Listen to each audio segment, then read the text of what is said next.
So just about every street photographer that I follow online, any of them that do vlogs or videos or anything, they all say the same thing. It does not matter where you live. You could live in a big city, you could live in a tiny village, doesn't matter what country you live in, you can do street photography. One similarity that all these people have is they all live in major cities, conveniently for them. New York, Sydney, London, Melbourne, wherever. And they're telling me that I can do street photography in a small town. I live in Bangor, Northern Ireland, which in Northern Irish terms, it's not a small town, it's a medium to fairly large-ish town by Irish standards, but by photography standards, by global standards, it is a small town. So I'm going to go out there today in the rain, and I am going to try and prove these guys right. I'm not trying to prove them wrong, I'm actually trying to prove them right. I am up against it today. Not only is it raining, which is actually great for street photography, but it's really windy as well, which is why I'm doing this intro here in my kitchen as opposed to outside vlog style. Now it's raining today and it's due to be raining all day, which is great for street photography. Cheese in street photography. Cheese? Rain and street photography. Where the hell did cheese come from? Anyway, rain and street photography go so well together. So I'm gonna go get my rainproof gear on and let's go. It really doesn't rain as much in Ireland as we like to complain that it does. I've just gotten into the town and it has completely dried up, and I don't think there's any sign of the rain coming back, which everybody else I'm sure is happy with, but I am really annoyed about. If I get one photo that I think that's pretty good, I'm happy to stick that up on my Instagram. I'll be happy with that today. I'm just not all that hopeful for street photography today. I don't know. Hopefully that's just me being pessimistic. Straight out of the car, big puddle.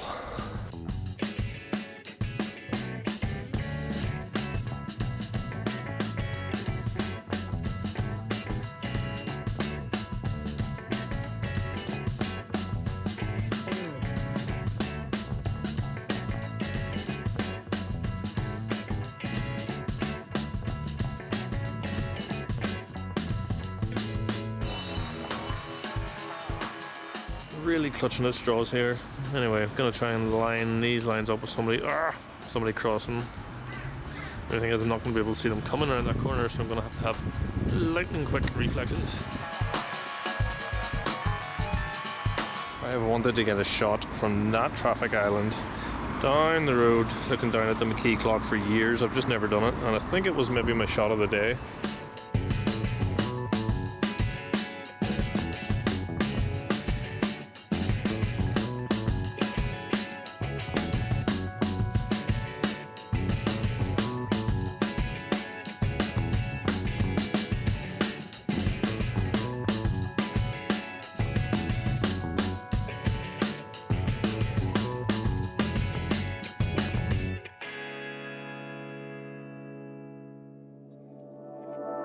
Bangor is actually dying. The rates for the shop fronts in Bangor town are so high that shop after shop, cafe after cafe, restaurant after restaurant are closing down, and the place is just becoming a ghost town full of to let signs. Now again, I don't know this for absolute fact, but apparently our council would basically rather let the town die and just have empty shop fronts and nobody in the town than lower the rates and have the town thrive, which would be good for them. Mainland European cities would look at that and just say, that is the absolute height of stupidity. Why would you harm your town like that? And they would fix it. Whereas over here in Northern Ireland, it's just stubborn, nope.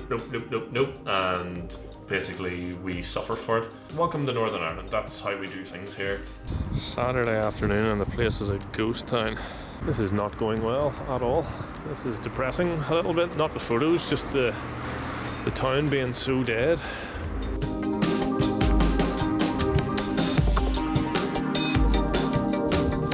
Bit of a funny moment there. I was taking this shot here, nothing spectacular, but as I just hit the shutter, a woman's head just appeared in the bottom corner of the frame. I thought, oh, that's cool, get her in the shot. Zoomed in, was looking at the image, thought, oh, that's Rachel. Not my Rachel, not my wife Rachel, but this Rachel owns or manages, or I don't know, she has a cafe in Bangor called the Gilmore, which is just over there, which I massively recommend. Gilmore is awesome. If you're ever in Bangor, definitely try it out. It is great.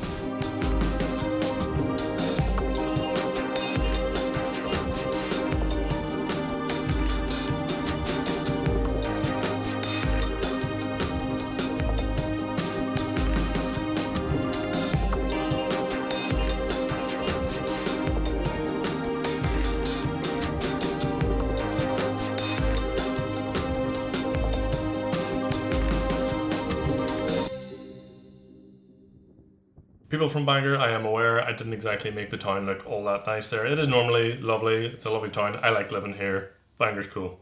So the whole, you can take photos anywhere, street photography, it doesn't matter, you don't need a big city, you can do it in a small town. I mean, it's kind of true, but really, the guys that say this on YouTube live in Singapore, live in Hong Kong, live in New York, and they've got thousands of people on the street, they've got neon signs, they've got trams and trains and everything running through their city 24 hours a day.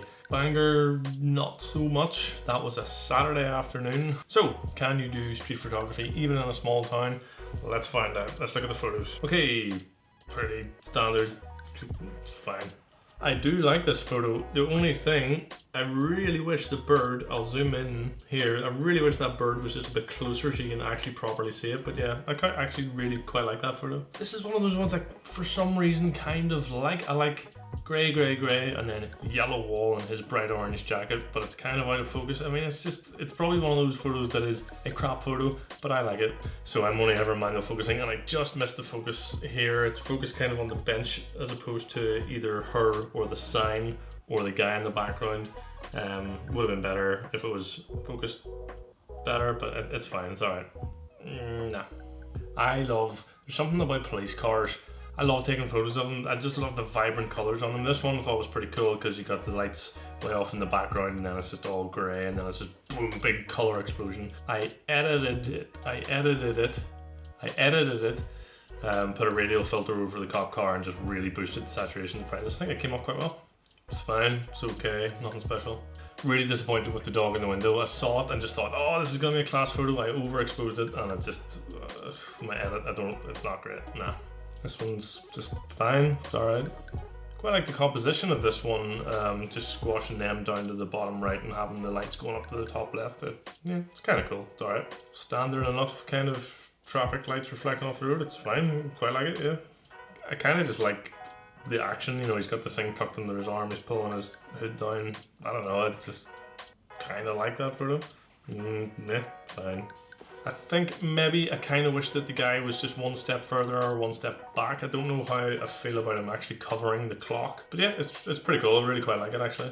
I don't know why, but I kind of just like the composition of the street slowly curving around. The houses are quite colourful. And then you hit a sort of more of a wall of houses at the end of the road again, nice and colourful. I've already told the story of that one. It's an okay photo, it's fine. She improves it actually, I quite like her being there in it. I've walked along that path, Picky Fun Park in Bangor, 1,000 times, and this was the first time that I actually noticed that you can see up High Street from it. Quite like the way you can see the boats, then the clock, then all the way up the hill. But the photo is just okay. It's fine, standard, bit obvious. Now this is revolutionary photography. I don't think anyone's ever taken a photo looking down at their feet like that before. I think my Instagram's gonna blow up with this. I'm gonna make millions and millions of pounds with that one. I'm pretty positive no one's ever done that before. That one's kind of mad, isn't it? I mean, you've got the car in the foreground, all the other cars with their brake lights on, you've got that big yellow taxi sign, you've got another taxi sign, you know, you got the bus stop, you got the phone box, you got street lights or traffic lights, you got all the to-let signs obviously because it's Bangor, all the way up the road. It's kind of just mental, isn't it? Quite like that one. Quite like the out of focus sign, then the traffic light, the tree, the man on the road, the yellow lines going up. It's a bit mad. It's a bit sort of just all over the place. Could have been done better. You can see the reflection of a railing in the window, but I mean it's okay. Again, Subaru Imprezas. They're gorgeous. I love that. Is an Impreza, isn't it? I genuinely like the way it's slightly out of focus and it's actually a little bit of the foreground that's in focus. So what did we learn? Can you do street photography in a small town? Yes. Should you do street photography in a small town?